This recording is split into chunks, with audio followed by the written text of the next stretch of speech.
Welcome back, guys, to Fog Entertainment, and it's here for a Mayans Season 3, Episode 1 review. And this one is Pap deals with the Death Angel, or whatever it's called, man. But, right, both of us are supposed to be in this review, right? But I actually watched it, like, on FX last night, here in the UK. Well, live streamed it. But the problem is, here in the UK, you can't, it is like, he tried to find it, and you just can't. Usually you'd be able to get it on like 123 Movies or Couch Tuner, but they're not up yet. Well, in America you can buy it on Hulu or like FX, but you can't do that here in the UK because you need to be within the North America. So yeah, he's not here. It's just me. I've already reviewed both episodes on Jesus TV, so make sure you go check it out. But I was a bit dead because it was about like 5 AM when I did it. But we're moving in to this episode, guys, and we kick off. We've got Gilly and Easy at the side of the road. We've got Easy battering some guy, so it looks like these ones have been bad to the Mayans. And yeah, laying the smack down on this guy. And then we get like our season introduction. We see everyone's like how they're doing. We've got like Alvarez, we've got Miguel, who has lost his goatee, his beard, his mustache. He's lost everything. He's shaved. He looks about 20 years younger. And to be honest, I probably prefer that look. We see Bishop, he's grew a beard. Taz is still looking boring. Taz wasn't actually that bad this episode. That's just the way it is. We cut to Felipe though. He's in a shit place. His house is in a shit state, and he's just lying there comatose. Easy's worried about him. Then we see Coco, and he's arguing with his kid over an iPad, and then he kind of like storms out. Coco, he's finding it hard to deal with the pain of losing his eye, so he was doing some cocaine here.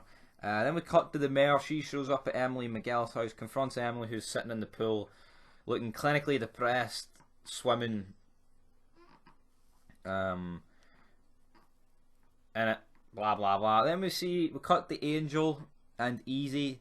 They're sitting in the tunnels with like the car seat, and they're smuggling them through. That's basically the heroin that they've been doing. But due to the border shutdown, business is down by a hell of a lot. And I like the fact they've actually did this border shutdown, because it's kind of like, because obviously it's really hard to film during COVID.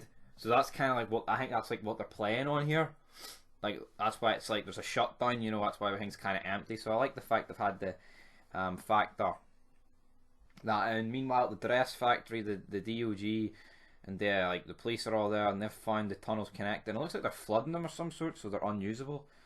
So I don't know what sort of problems that's going to cause later down the line for that. Meanwhile, they managed to sort the car seats into the back of the car, and then the smuggler, the woman, the mule, Easy tells her everything will be alright. She sets off, worried though, but will everything be alright? I guess only time will tell. Then we see the brothers discussing like the whole border shutdown. Say that's Potter pissing on our shoes, man. Yeah, so Potter's put this in motion. Then those two and Gilly and Coco head to a bar.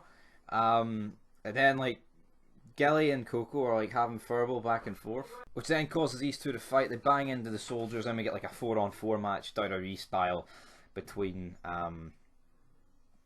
all of these. Meanwhile, the mule, she gets stopped at the checkpoint, and then when she goes through the checkpoint to get stopped, she just drives on. Spike strip, good night. She crashes. There's some heroin down the drain. Meanwhile, Bishop, then we're at church. He confronts him. He's no happy about the whole fight with the soldiers, and then everything in general. And then this is the interesting part. They start talking about the dead Sam Crow member, but they never like say who it is. And they said there's been no mention from Charming or whatever about any heat on that situation. So, like, what sort of time skips have been here? Like, to me, it can't be that long. But yet, we've got Bishop with a massive beard. I'm not saying you can't grow a beard in like 5 days, but you know, I don't know what they're going with there. Bishop then says the Taza let Paolo go, because Taza wanted to bring up Paolo, and he's like, it's done! It's fucking done! So that was a pretty funny scene. Meanwhile, Easy then confronts Taza about it, and he says, trust me, Easy, El Palo's a bad motherfucker. He slit his own brother's throat, which is just dark.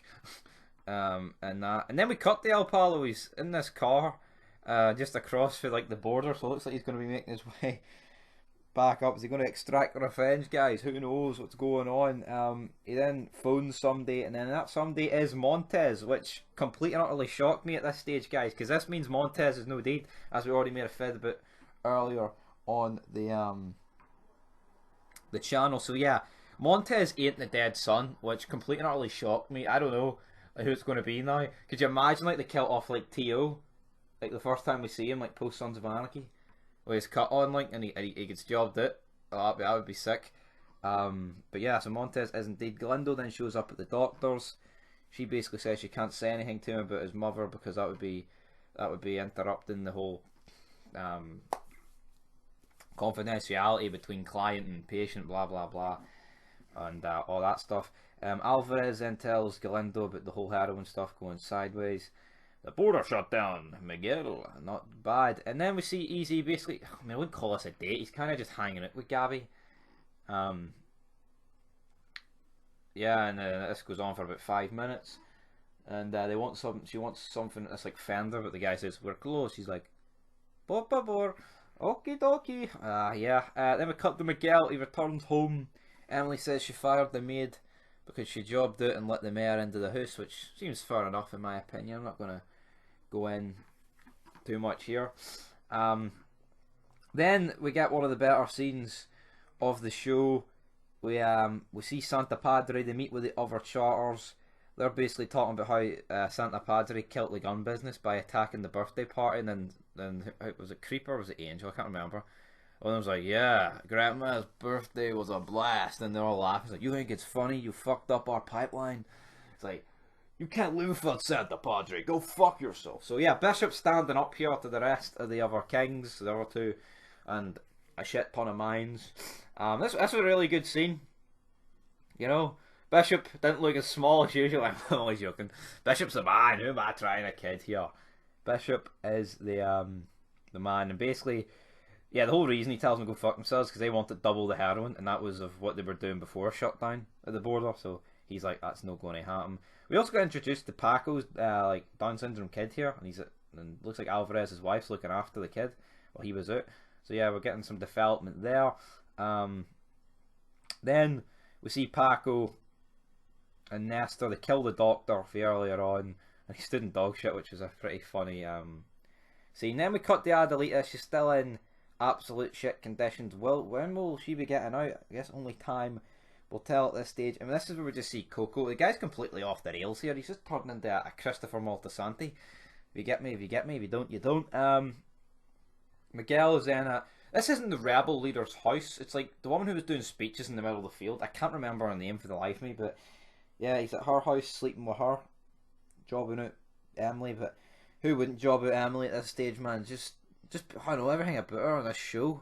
It's just, even from the beginning, it just seems depressing, and oh, she just gets involved in stuff that isn't hers. Then we get the whole ending montage. Easy's burning some documents.